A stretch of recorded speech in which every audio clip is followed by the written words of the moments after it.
సముద్రం పక్కన చిన్న గ్రామంలో ఒక పేద చేపలు పట్టేవాడు ఉండేవాడు.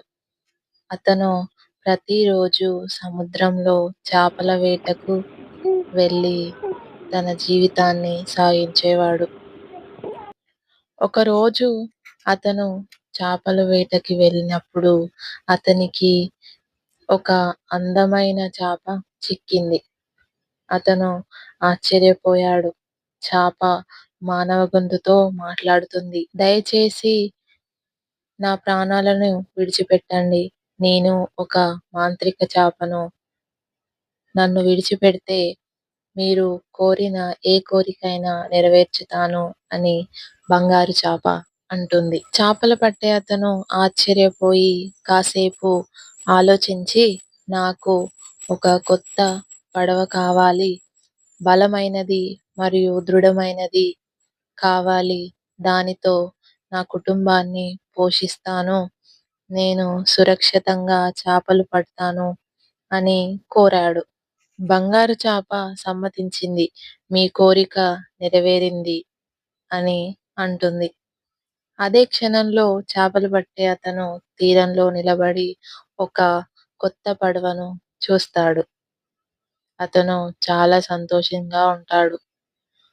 అతను ఇంటికి వెళ్ళి భార్యతో జరిగిందంతా చెప్తాడు.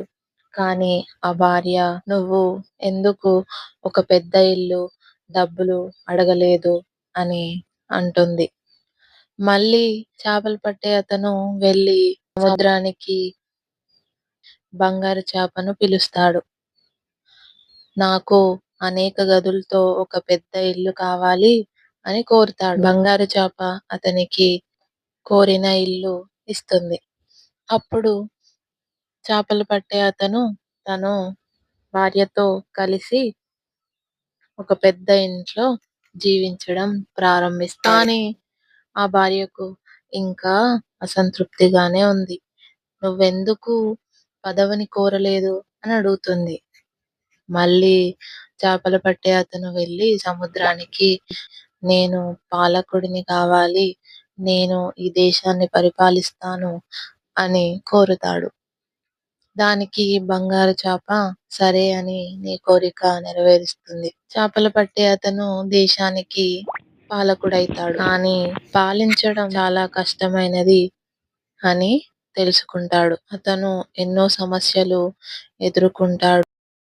చివరికి చేపలు పట్టే అతను తెలుసుకున్నాడు ఏంటంటే, నేను ఒక సాధారణ చేపలు పట్టే వ్యక్తిగా ఉన్నప్పుడు చాలా సంతోషంగా ఉన్నాను అని తెలుసుకుంటాడు. అతను సాధారణ జీవితాన్ని ఇష్టపడి ప్రతిరోజు చిన్న చిన్న ఆనందాలను ఆస్వాదించేవాడు. ఆ జీవితం వేరు, ఈ జీవితం వేరు అని అనుకుంటాడు. ఈ కథలో నీతి ఏమిటంటే, నిజమైన సంతోషం మరియు సంతృప్తి మనలో నుంచే వస్తాయి. మనం ఏమి కలిగి ఉన్నామో, లేదా ఎంత డబ్బు ఉందో, ఎంత పదవి ఉందో కాదు, మనకు ఉన్న దాంట్లో మనం ఎంత సంతోషంగా ఉన్నామో. మీరు ఉన్న దాంట్లోనే సంతృప్తిగా ఉండాలి. చేపలు పట్టే అతను తన సాధారణ జీవితంతో సంతోషంగా ఉండేవాడు. కానీ అతని భార్య అత్యాశని సమస్యలకు దారితీసింది. మీ